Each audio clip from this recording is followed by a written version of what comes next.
yung life. Tatanong ko daw, sino ba nabibigay ng kasalanan?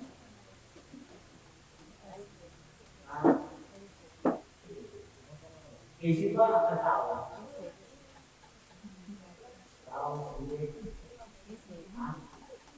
Yung isip, ang tao ba kasalanan? Ang umiiral ng mga gumagawa ng kasalanan ang isip. Siyempre ang isip, isang kalipat ka ng kasang nilipat mo. Isang pagkakaroon sa salita.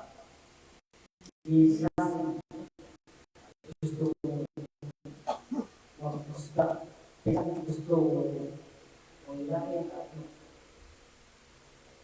parang sa isa, yan ang isip ang bibigyan ng bibigyan na. Yung tao, hindi sasalatayan kaya sa kawan niya. Ang sabi ng Diyos, hawak ko ang katawan niya at kawan niya magiging sa inyo. Yan atin niya. Huwag mong sisihin ang katawan niya. Ikaw ang isang espiritu at nagladala ng isipan ng mabuhi at masama. Pinahirang kita ng katawan niya para ikaw mo na. Dahil di ka makakasalita kung walang katawan niya. Dahil katawan niya na. Aksamata. Pero sabi ko yan, ang tao na katawan niya hindi. Dito sa templo, hindi ang tao ang kaisipan. Ang siya na bibigay ng kasalanan. Paano ka narating ito? Paano kayo nakasakay ng isip? Anong hirang ninyo? Ano isip? Ngayon, ang tatanong ko siya, tao ba ang isip? Huwag mo hirangin ang sisi ng tao. Ang sabi ng Diyos, kayo ay binaba dito sa lupa para bigyan kayo pangalawang chance. Dito sabi niya, ang sinangkali kayo bumaba ng katawan na. Dahil tayo ay isang espiritu tayo, wala tayong katawan. Binigyan pa kayo ng sinangkali na naman. Hawak ko ang katawan pinahirap ko sa iyo. Yung isip mo ay malipong ka. Kung gagawa kang mabuti, patungo ka sa Diyos. Dahil ang lahat yan, sabi naman, huwag yung sayangin ang panahon na nandito sa salita. Dahil sa lahat, kayo po sa mga. Ang kailangan magsaya kayo, magmahalang kayo. Huwag mong iran ang pag-iisip ninyo. Pagkayabang mo na ang lahat yan, ay pinahiram ko sa inyo. Dahil ang kaisipan ninyo, kailangan nakabuhin ninyo. Hindi ko hawak ang isip ninyo. Hawak ko ang lahat ng bagay sa lupa. Hanggang sa pagkain, hanggang lahat ng bagay ang naisipan ninyo hindi lang. Huwag mo sabihin sisihin ang tao ng kapabalik. Wala man kasalanan ng tao ng Diyos. Huwag mo sisihin ang tao ako ng kapabalik. Hindi, ang katawan nito pinahirap sa akin ng Diyos. Dahil lahat siya, sa kaisipan mo, trabaho tayo hanggang kumain ng katawan nito.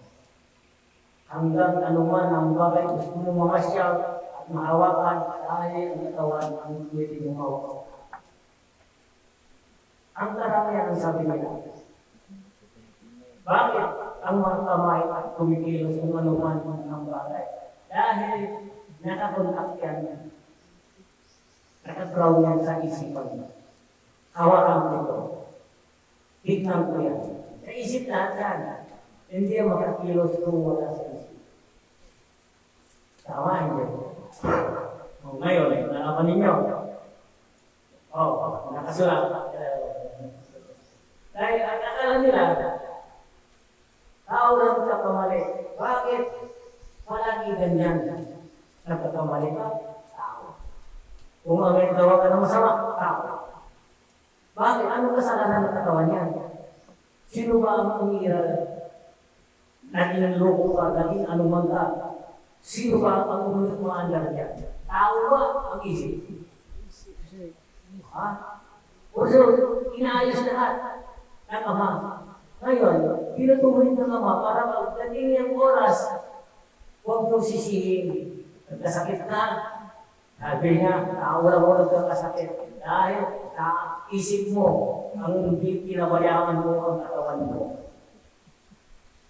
Dahil ang katawan niyan, katawan niyo. Sabi ng Diyos, binigay ko pagsamantala sa iyo. Alagaan mo lahat ng bagay na sa iyo. Dahil yan ang may akin.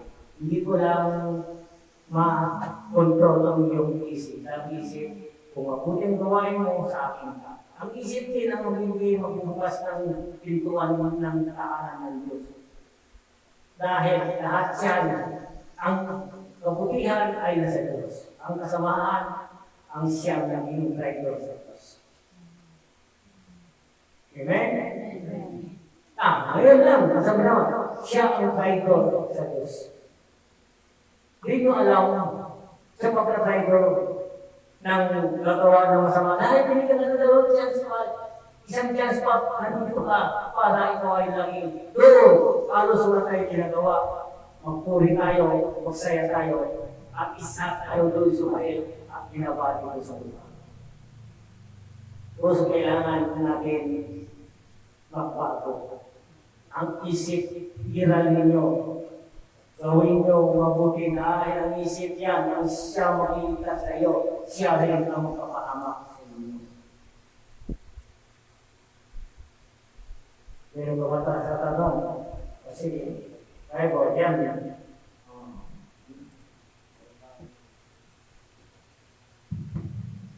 Magandang hapon po sa inyo mga brothers and sisters, mga naman po. Magandang hapon po. Yung tungkol po sa sinasabi ko ni Ama, yung tungkol po sa kaisipan, ay nakasulat po sa Bible, sa Kawikaan, chapter 4, verse 23 hanggang 27. Higit sa lahat, ingatan mo ang iyong isipan, sapagkat kung ang iyong iniisip, yun din ang magiging buhay mo. Huwag kang magsalita ng kasinungalingan at walang kabuluhan. Ituloy mo ang iyong paningin sa mga bagay na mabuti. Pag-isipan mo mabuti ang iyong mga gagawin upang makatagumpay ka. Mabuhay ka sa katwiran at layuan mo ang kasamaan. Yun po yung pinapaliwanag po ni Ama sa atin na isipin mabuti kung tama ba ang ating ginagawa o mali para hindi po tayo mapakama. Ito po yung tungkol po sa kaisipan. Meron ba tayo ang sinabi ng Ama? At ikaw, at nandito, at ikaw, at mula noon, at ikaw ay hindi ka nagmagawa ng bagay hindi maganda at maganda lahat. Humiling ng lahat ka sa akin, lahat man ang hiling mo, at binigay ko at upad ko lahat.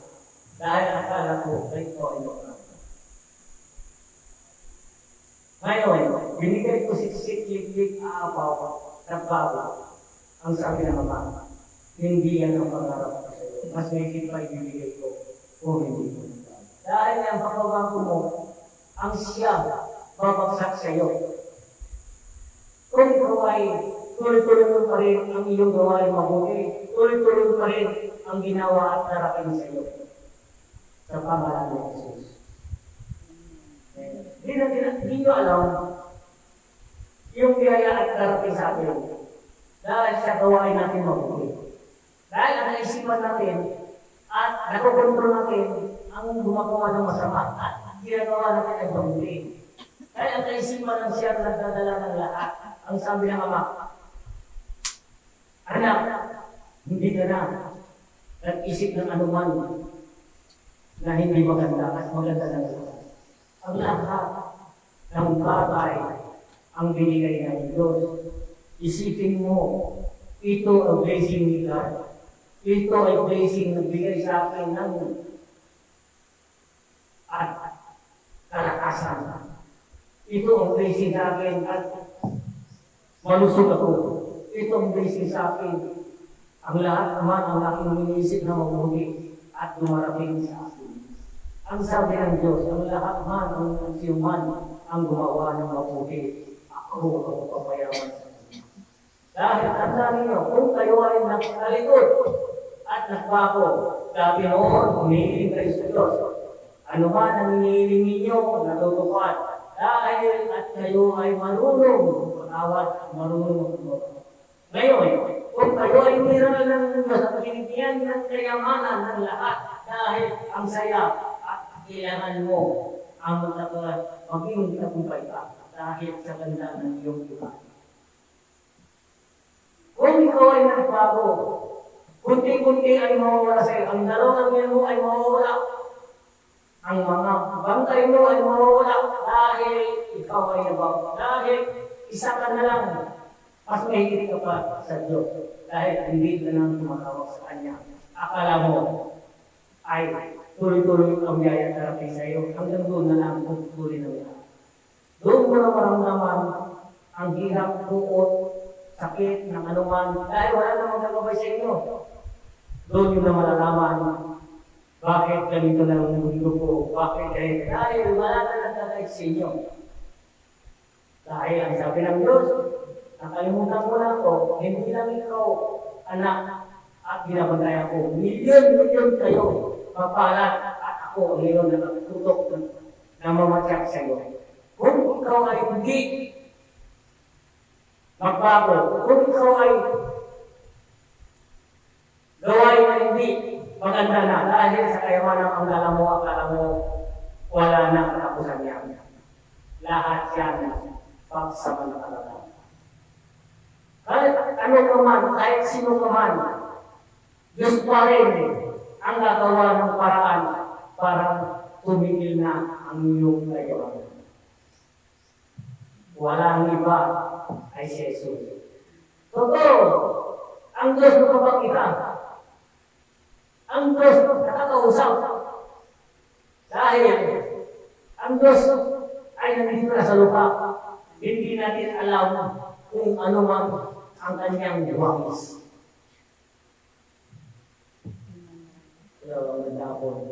Dahil ang siya sa tagal ng panahon at siya ay nandito, namamatyak sa ating lahat. Kung nandito sa Pilipinas, ang mukha niya ay si Jesus ng Pilipino. Kung pumunta sa Chinese, ang mukha niya Chinese din. Dahil ang Diyos maraming paraan. Dahil kanya hawak niya lahat yan. Ang katawan niya ay kanya yan. Also, walang posible pumunta sa Israel. Hudyo siya. Kung pumunta sa Amerika, Amerikano sila. Dahil ang Diyos, kung saan siya mapagpad, at ganun din ang kanyang salita. Dahil kanya lahat ang ligway ang lahat. Amen. Dahil pagpaman niya, halimbawa sa Pilipinas, ayaw niya magsalita ng ibang bansa. Dahil ang Pilipinas, ang pinili niya, dahil yung salita, dahil yun din ang panindigan niya at yun din ang lahat niya, ang Pilipinas. Dahil ang Pilipinas, isang Pilipino, Pilipino pa rin ang itura ng Diyos. Amen? Amen. Also, mapalat tayo, ang Pilipinas ay pinili. Isa tayo ng lahat, sabi ng Diyos. Mapalat at lagi akin. Ang pagmamahal ng lahat ng Ama. Hello. Hello. Dahil ang sabi ng mga maraming bagay gusto ko ilantad para sa inyo. Dahil mahal na mahal kayo ng Diyos. Dahil ang mensahe natin, isa lang ang hinihiling niya sa akin, ang pag-ibig. Wala nito sa inyo. Amen. Yun noon, panahon ng Moses yun. Panahon ng Moses, panahon ng Noah, yung lumang kipan, ay patapos na yun. Tapos na ngayon, panahon ng Moses, at panahon ng Jesus Christ. Ngayon, ang hindi, panahon ng Holy Spirit. Ang pagbabago. Ang siya, ang bababa. Hindi ba, napapakita na si Jesus kay Lelong Mansan at Tunay siya. Ay sa akin, napapakita siya sa akin. Mapalad na, ang sabi ng Diyos. Mapalad. At gumawa ng mabuti. Kahit anong lahi kayo, kahit anuman dugo kayo, basta buhayin mo mabuti, ang Diyos ay sa inyo. Amen. Dahil ang Diyos, walang pinilihan. Wala naman sinabi ng Diyos, lumipat kayo ng region. Lumipat kayo at lumipat ako ng ligtas. Wala yan. Ang gusto ng Diyos, yung ugali mo, baguhin mo. Ang linipatan mo, ang mga kasama mo, ang tao, ang Diyos pa rin si Jesus, yun din ang dala mo. Wala naman papabago doon. Iba lang. Ang samahan, makarin nyo. Yung mga iba, basta nagsama na lang, kahit kasama mo na, wala na pansinan. Hindi yung gusto ng Diyos yun, ang gusto ng Diyos. Habang tungkol sa akin at napupuri kayo, dapat ipakita niyo sa akin, magmahalang kayo. Dahil ako nakaligtas, sabi ng Diyos, dahil ano ba na nangyayari sa inyo? Ang tanong ko, sino ba ang tinatawag ninyo? Itagalisa. Ang lahat man tumatawag po Jesus, dapat magkaisang, isipin natin, isang pamilya tayo lahat na isang nakaligtas natin. Wala nang iba ay Jesus. Amen? Kahit anong religion tayo, basta si Jesus ang tala natin, pamilya tayo, dapat magkaisa tayo, huwag kayong magsiraan. Dahil yan ang ayaw ng Israel. Bakit kayo? Pangalan ko niya tayo. Bakit kayo? Pangalan ko. Bakit hindi kayo nakasundo? Kayo, bukod-bukod kayo. Dahil isa rin ang tagalitas ninyo. Anong dapat gawin para masaya ang Diyos?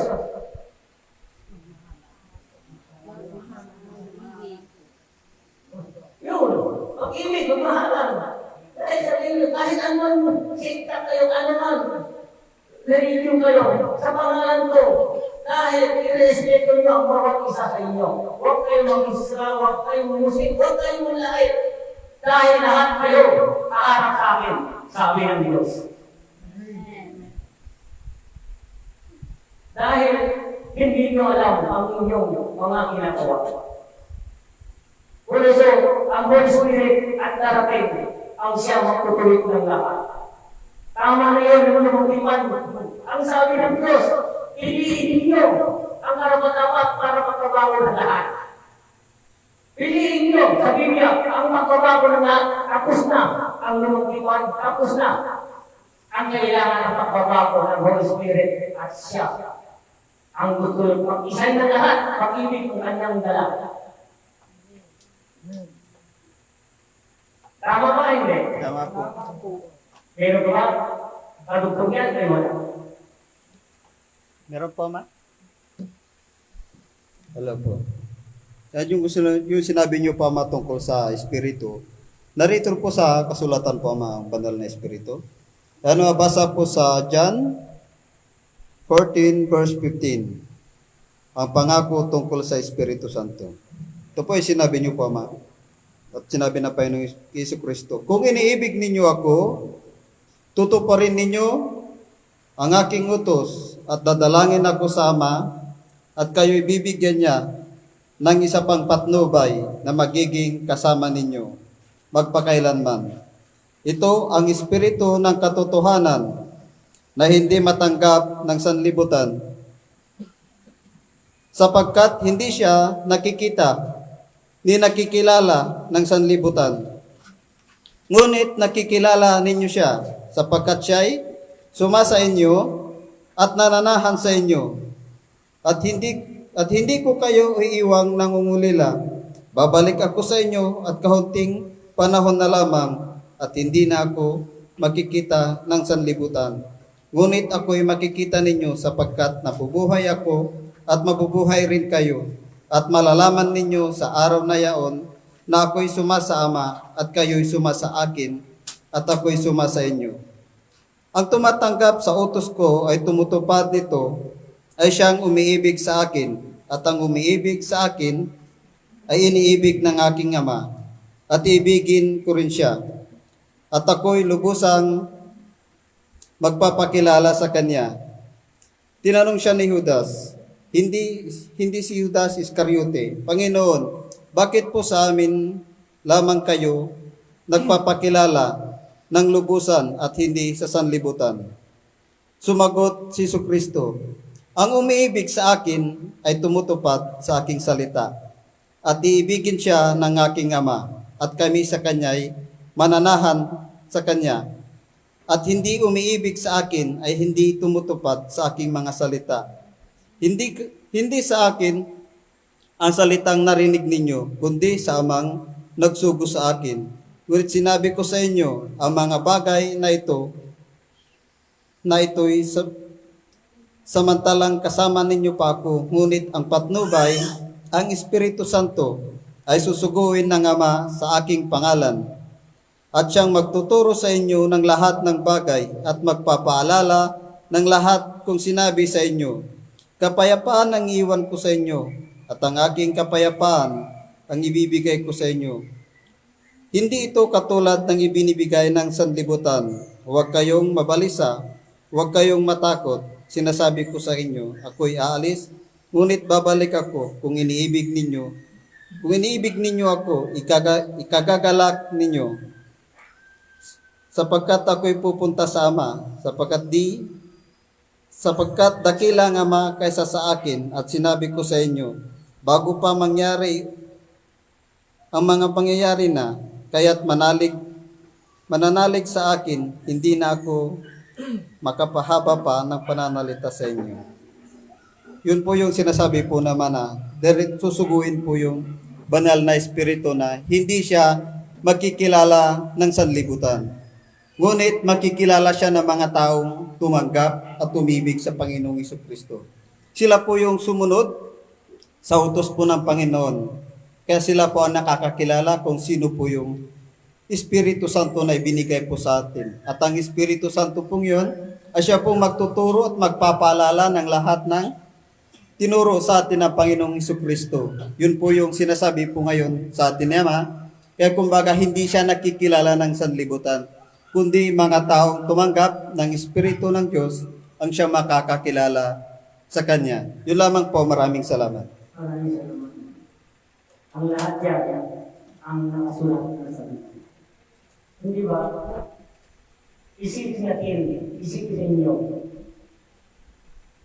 may isa salita ng Diyos. Ibibigay ko ang aking bagong pangalan. Ibig sabihin, hanapin natin kung sino man ang bago ang pangalan. Dahil si Jesus pa rin ang nagsabi yun, ibibigay ko ang aking bagong pangalan. Dahil sa pangalan ni Jesus, tinatawag natin siya, minamahal natin siya. Tayo mismo, sarili natin, bawat isa sa atin, halos hindi nakakasundo. Marami, walang pansinan. Yan ang gusto ni Jesus. Ano ba ang dapat natin gawin? Dahil ang sabi ng Ama, ibibigay ko ang bagong pangalan dahil sa pangalan ko. Sa Kanya tayo humingi na naligtas. Ang problema tayo dahil hindi tayo nagkakasundo ng lahat. Siya pa rin ang nagsabi. Nakasulat din sa Biblia. Okay. Yung sinasabi po ni Ama na nakasulat sa Biblia, bibigay ang bagong pangalan. Nasa pahayag ito, ang magtatagumpay ay gawin yung isang haligi sa templo ng aking Diyos at hindi na siya manis doon magpakailanman. Iukit ko sa Kanya ang pangalan ng aking Diyos, ang bagong Jerusalem na bababa mula sa langit, buwan sa aking Diyos. Iukit ko rin sa Kanya ang aking bagong pangalan. Ito na po yung pinapaliwanag po niya naman sa atin. Yung bababa mula sa langit, iukit ang bagong pangalan. Yun po yun. Yun ang gusto ng Diyos. Dahil tayo ay kailangan mahal natin ang bawat isa natin. Para kilala natin kung ano man ang bagong pangalan yun. Inamin natin muna, gawin natin muna kung ano man ang gusto ng Diyos. Magpamilya tayo lahat, magkaisa tayo lahat, alisin na yung kampo, alisin na yung hawak, hindi maganda, paso maganda. Ang Diyos, darating, ayan ang hinahanap niya, ang kanyang bagong pangalan niya. Amen? Ay sa pag-alala ni Jesus, siya rin ang nagsabi, darating ang bagong pangalan. Hindi na si Jesus ang kanyang pangalan, may darating ng bagong pangalan. Amen? Amen. Ay sa pagdugtong ka yan. Hello po. Yung tungkol po sa bagong pangalan, sinabi po doon ay ang magtatagumpay ay gagawin kong haligi ng templo ng aking Diyos. Sabi niya, ibibigay ko rin sa kanya ang aking bagong pangalan. So, ibig sabihin, kailangan po nating pagtagumpayan ang bagay na nangyayari po dito sa atin sa mundo. Yan dahil ang mundo po ay maraming pagsubok. Dito po tayo nakikita kung paano po tayo magpakatatag. Kung tayo nananahan talaga sa Panginoong Jesucristo, kailangan lumakad po tayo sa katotohanan at sa liwanag. Dahil nalalaman po natin ang kanyang salita, kailangan tayo po'y mamuhay. Yung mga nangyari pong tukso, pagsubok sa ating paligid, yan po yung kailangan po nating pagtagumpayan na huwag po tayo makagawa ng pagkakasala. Kasi pag magkasala po tayo, paano ibibigay sa atin ng Diyos ang kanyang bagong bayan? Paano tayo makakabahagi sa kanyang bagong bayan kung tayo naman po'y ayaw nating magbago? Kaya kailangan magbago po tayo. Sabi nga sa kasulatan, magpakabanal kayo sapagkat ako'y banal. So ibig sabihin, ang lungsod ng Diyos ay banal, ang Diyos ay banal. Kailangan bawat taong sumusunod sa Kanya ay kailangan maging banal din po. Yun po yung kailangan po nating gawin. Magpakabanal po tayo hindi lamang po sa salita, kundi sa ating mga gawa. At yun po yung dapat makita po sa atin ng Diyos at makita rin po ng mga tao na kapaligid po sa atin. Yun lamang po. Maraming salamat.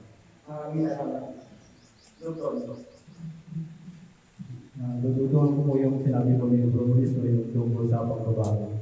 Nakasulat po sa 1 Pedro chapter 3 verse 9. Ang Panginoon hindi nagpapabaya sa kanyang pangako, tulad ng nakala ng ilan. Hindi pa niya tinutupad ang pangako niyon alang-alang sa inyo. Binibigyan niya ng papatatawag ang lahat ng pagsisi at magbalik loob sa Diyos. Sapagkat hindi niya nais na kayo'y mapahama. At yun po yung nakasulat po sa 1 Pedro chapter 3 verse 9 na gusto din ng Panginoong Isus na magbago po tayo, magsisi po tayo sa ating mga kasalanan at magbalik loob po tayo sa Diyos. Gawin po natin ang pagbudan. Iirap po natin ang pagmamahal. Huwag po tayo maghusga kung mga respeto bawat sa hirap natin ang Panginoon. Yun lamang po, maraming salamat po.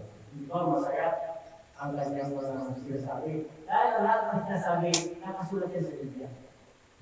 Isipin ninyo, kung sila, bakit ang hindi na ang kanyang pangalan at magliligtas. May darating ng bagong pangalan. Isipin niyo, dahil sa pangalan ni Jesus, marami ng karumalduman gumagamit sa kanya kasamaan at maraming kabukihan at marami din kasamaan. Tama, hindi? Tama po.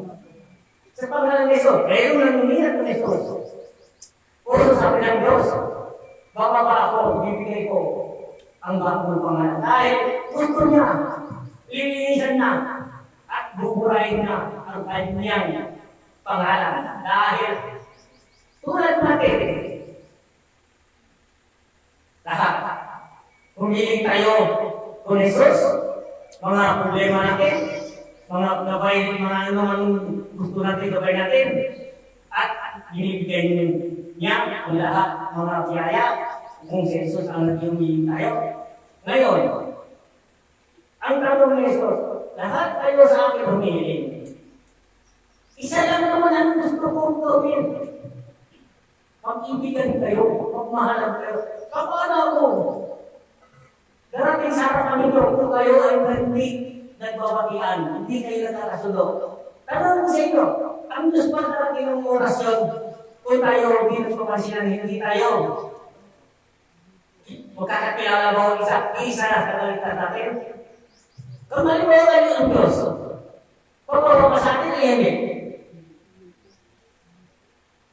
Ang ganda ninyo, ay pangalan ni Jesus ang dala ninyo. Bawat ugali ay hindi naman maganda. Paano ko kayo liligtas kung ganda ang inyong mga asal? O sabi ni Jesus, darating, ibibigay ko ang aking bagong pangalan. Ibig sabihin, ilinisan niya na rin ang kanyang tunay niyang pangalan. Baguhin niya na para malinis na. Amen? Oh. Sagot. Kung ngayon kayo sasagot at meron kayo, para gusto niyo malaman, magtanong kayo. Dahil alam mo, gusto ng Diyos iligtas tayo lahat. Gusto ng Diyos magkaisa tayo lahat. Kung buwa ang Diyos dahil nagtukunin natin siya, inihiling natin ang kaligtasan natin sa Kanya. Ang tingin ng Diyos sa atin, paano ko kayo niligtas kung kayo mismo, hindi kayo nagmamahalan? Paano ko kayo niligtas, hindi kayo nagkakasundo bawat isa? Paano kayo niligtas ko? Mayroon ibang-iba ang inyong mga ugali. Paano ko naman kayo niligtas? Kung ako naman sinisisi ninyo. Paano ko kayo niligtas? Ang tanong, ano ba ang kagustuhan ng Diyos para sa ating lahat?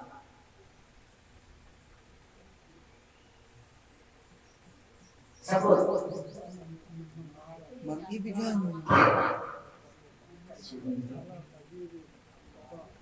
Yun lang naman ang hinahanap ng Diyos.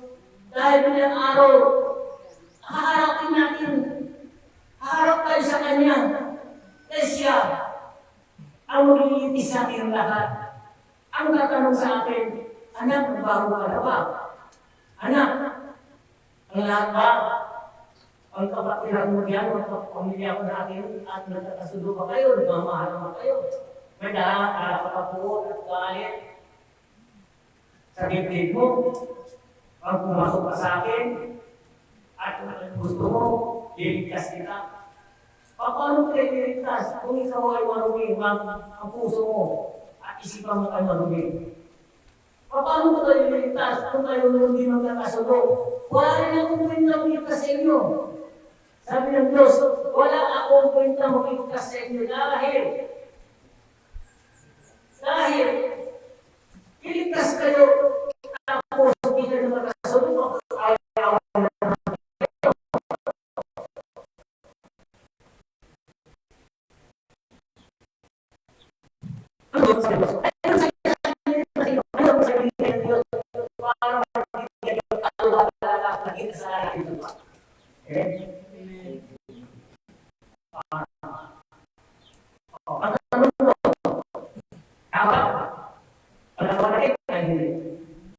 Hindi po. Anong dapat natin gawin? Ang sabi ng Diyos, anak, pag-isipan mo ang bawat kilos ninyo. Paisipin mo ang mga bawat asal ninyo. Dahil ako nagmamatyak sa inyo. Huwag kayong pagsisiyan. Pagsisiyan niya ako. Kasalanan ko sinabi ninyo. Bakit si Ama? Ako, pinabayaan. Bakit ako? Hindi ang Ama natin ang pabaya sa akin. Kung hindi ang sarili natin. Ang kaisipan ang hira sa akin.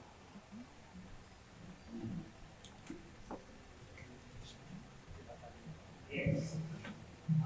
Ito po yung dugtong na sinasabi din naman na nakasulat po sa Bible din po tungkol sa pagkakaisa po natin na nasa Philippians chapter 2 verse 2 4. Kung gayon, lubusin ninyo ang aking kagalakan. Maghari sa inyo ang pagkakasundo, mabuklod kayo ng isang pag-ibig. Huwag kayong gagawa ng anumang bagay dahil lamang sa hangad ninyong matanya. Bagkus, magpakababa kayo at huwag ipalagay na kayo'y mabuti kaysa iba. Kapag malasakit ninyo ang kapakanan ng iba, hindi lamang sa inyong sarili. Magpakababa kayo tulad ni Kristo. Yun po yung nakasulat po na kailangan marunong kayong magkumbaba. Pag malasakit natin ang bawat isa, hindi naman po sa ating sarili, at iral po natin ang pagmamahalan. Yun ang kagustuhan ng Diyos para tayo ay ahulin niya at papunta sa tamang nagdan patungo sa kanyang kahanan. Yun po ang makalooban ng Diyos, gusto ng Diyos. Pagkaisa, magmahalan, at iral po natin ang pag-ibig bawat isa. Yun naman po, maraming salamat po.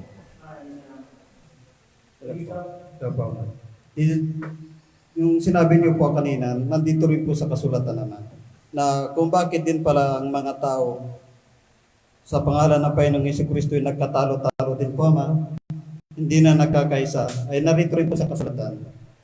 Sabi niya rito sa 1 Corinto, ang pagkakabahagi ng Iglesia.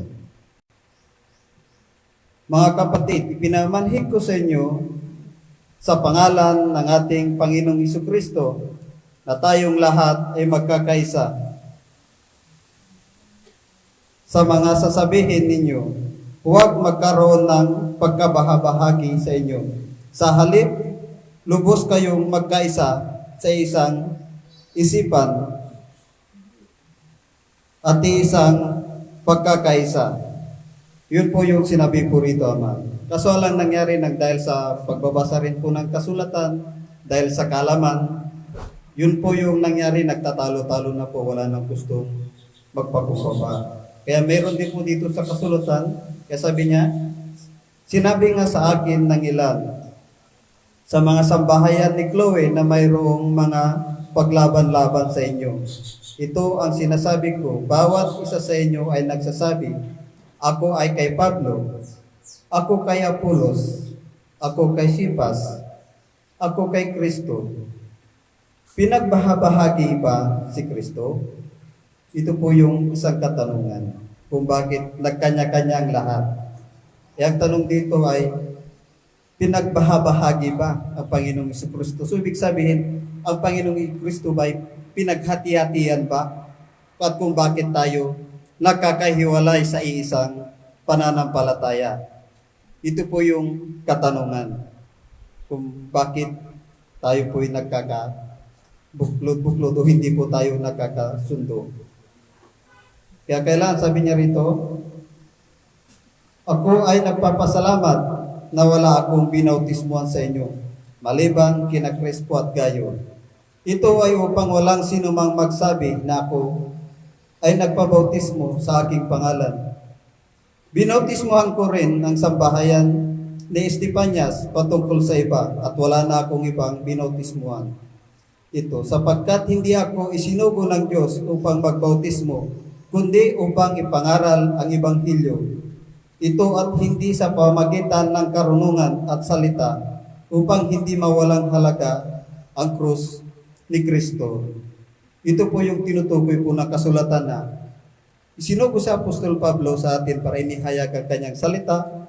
Ganon din ang mga mangaral dapat na isinugo rin ng Diyos sa kanilang gawain upang sa ganon pag-isahin ang lahat ng mananampalataya at hindi pagbubukod-bukudin, hindi magkabahabahagi.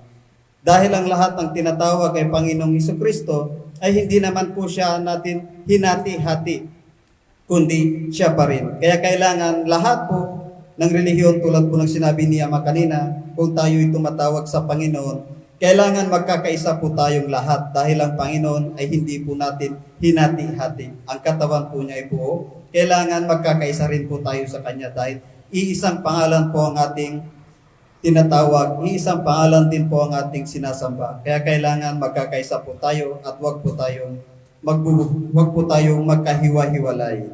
Kailangan iisa po tayo sa pananampalataya, sa gawain. Yun lamang po at maraming salamat.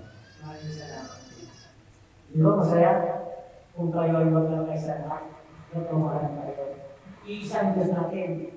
Isa na tumahal sa atin. Isa din ang talaga sa atin. Anong dapat natin? Ang gusto ng Diyos. Paano ko kayo iligtas kung kayo mismo hindi marunong ng mahal sa kapwa ninyo? Dahil pangalan ko at tinatawag ko. Dahil ang lahat naman, ang bagay at ito, ang mga misay galing sa taas. Dahil siya mismo ang nagbigay. Nagsabi sa akin at ipapayonan ko sa inyo. Isa lang ang kanyang hinihiling. Ang kanyang pangalan ang dala-dala, kailangan magmahalan magkaisa. Huwag mag-away-away, huwag anuman ang bagay mag-isip na naman at hindi maganda. Dahil iisang Diyos, iisang nagaligtas, iisang lahat. Tignan niyo ang nangyayari. Ang gumagawa ng grasa nila si wangis na ni Jesus yun ha, report yan. Dahil lahat tayo may wangis tayo, may litado tayo, respeto yan. Dahil yun din ang mukha nakikita sa ulap, napapakita. Ano, iaranin niyo si Jesus, papasagin ninyo. Huwag, kailangan respeto mo. Pakita mo rin sa kapwa ninyo. Respetuhan na lang tayo, magmamahalan na tayo, dahil isang Diyos natin, isang pangalan. Jesus na naman mo sila, mga yan. Paano yung Moses? Paano ng Abraham? Ang lahat yan. Ang bubuto, pinapawalan ng Diyos. Hindi naman sila liwangis niya. Tayo lang liwangis tayo. Wow! Para magkaisa ng lahat. Pagmahalan na, kung ano man ang sinasamba niya sa pangalan ni Jesus, dapat respeto, para respeto yung din kayo. Dahil ang kailangan, magibigyan tayo, magmahal tayo, ang Diyos ay nasa atin. Amen? Huwag, magusta. Dahil hindi kayo Diyos. Diyos pa rin ang nagbigay ng buhay sa akin. Diyos pa rin ang nagbigay ng katawan sa akin. Ang kaisipan natin, hindi para sa Diyos. Tayo ang mga kawakot, tayo ay pumunta. At ang Diyos ay dati natin. Hihilig sa Kanya. Sa Kanya, magkumbawa tayo. O Jesus.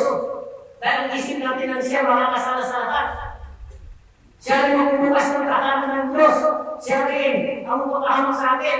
Huwag pabigla-bigla. Huwag pag-ing. Soil sa mundo natin. Pagsamantala lang tayo dito. Dito, ginawa tayo. Pinagigyan tayo ng katawan pagsamantala. Para ang kaisipan natin ang magbago. Iligtas natin ang espiritu natin patungo sa Diyos. Diyos pa rin ang siya magliligtas sa atin. Siya ang bibigay ng pintuan ng kaisipan natin kung paano gagawa ng mabuti at masama. Ang kaisipan natin ang siya ang maglusga ng lahat. Amen. Tungkol po sa yung tungkol po sa sinabi niyo tungkol sa mga pinagbawal mga imahe. Ay nasa kasulatan din po kasi yun naman na ito yung madalas na ipinapangaral ng karamihan, pero ang tanong ko rin naman ay ang kasulatan ba ito'y nasa ating kapanahunan ba ito? Ito ba ay binigay sa atin o sa nakaraan? Kasi yung tungkol po sa pagbabawal ng paggawa ng mga larawan o imahe na yan, mababasa po rito sa Biblia, nasa Exodus 20 verse 4 to 6, huwag kayong magkakaroon ng Diyos-Diyosan o kaya larawan o rebulto ng anumang nilalang na nasa impapawid, nasa lupa o nasa tubig. Huwag kayong yuyukod o maglingkod sa alinmang mga Diyos-Diyosan. Iyan, sapagkat ako'y si Yahweh na mapanigbubuin, paparusahan ko lahat ng ayaw sa akin, pati na ang kanilang mga anak hanggang sa ikaapat na sa nililahi. Ngunit lahat ng umiibig sa akin ay pagpapalain ko hanggang sa kanilang kapwa-buhan. Ito po yung sinasabi po ni Ama tungkol sa mga larawan po na yan.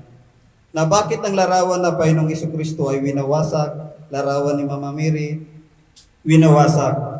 Kung titignan po natin ang kasulatan, ito po'y realidad po ito, dahil nasa realidad din po tayo ng pamumuhay. Ang talatang po ito ay binigay po sa mga Hudyo po noon o sa mga Israelita.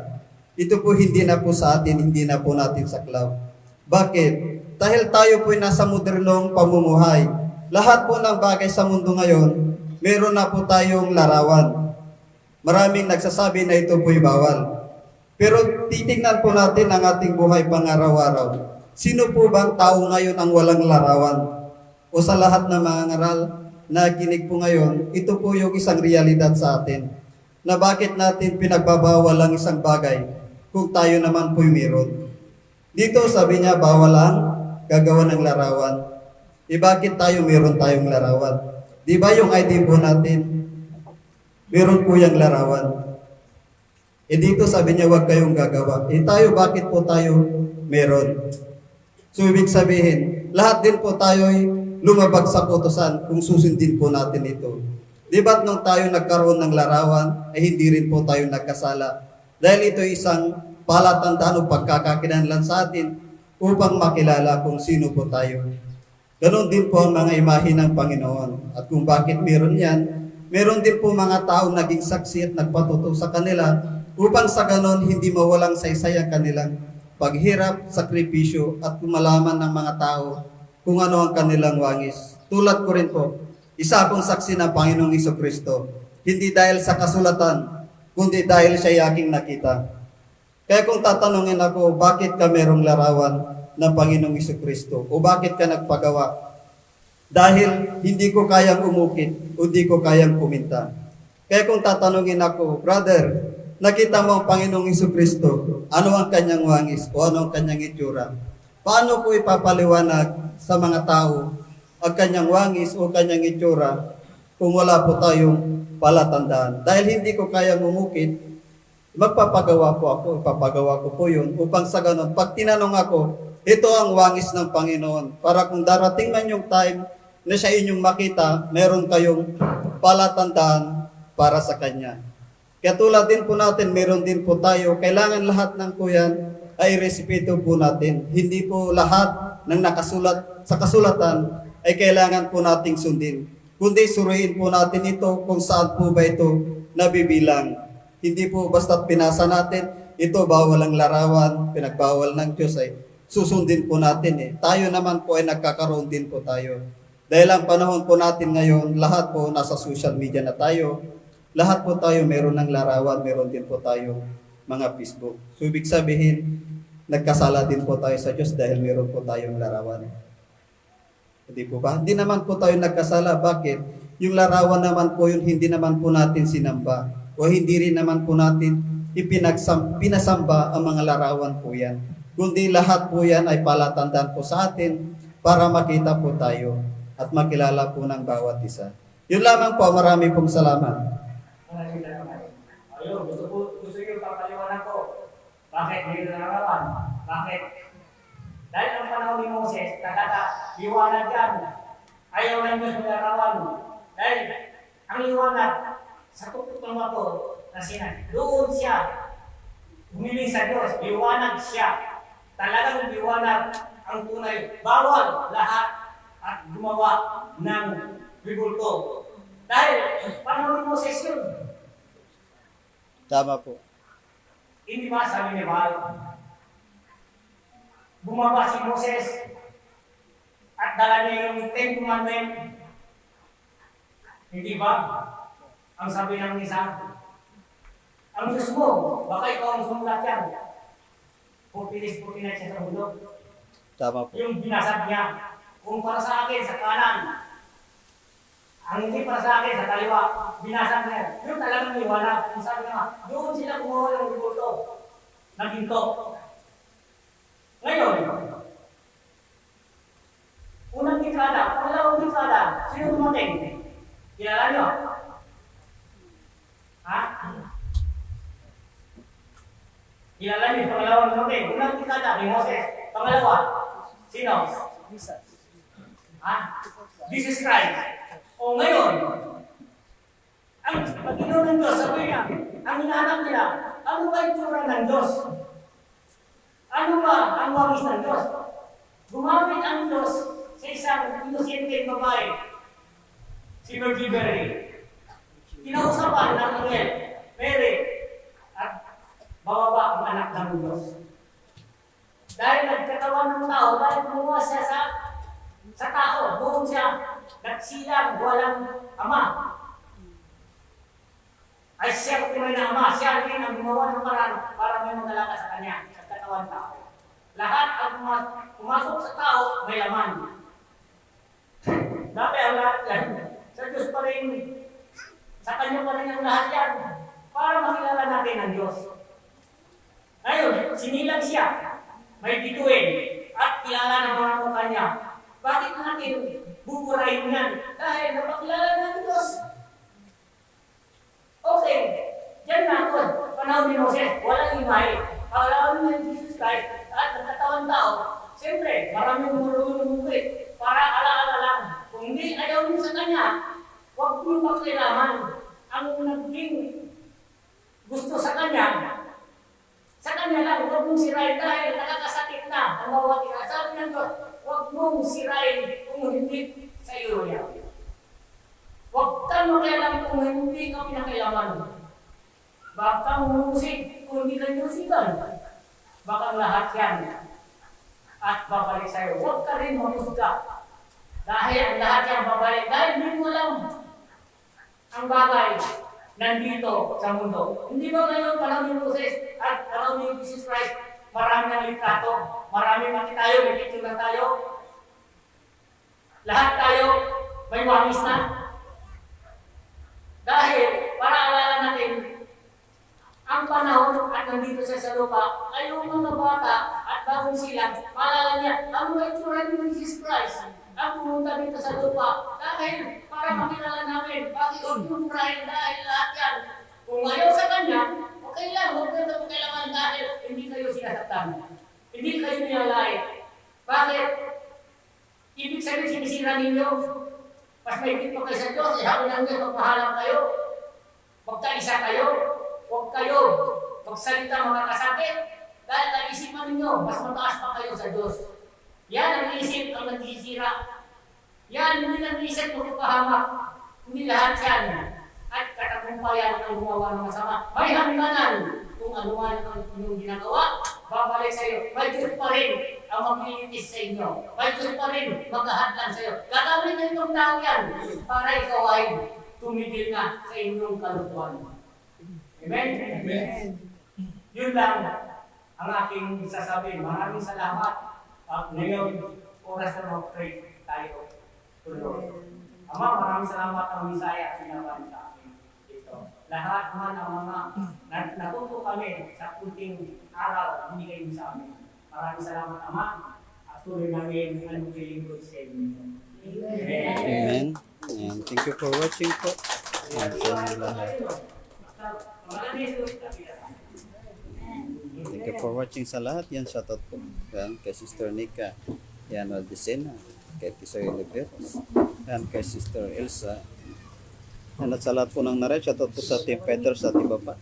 Thanks for coming po. And God bless po. And live na po tayo. Pray po tayo.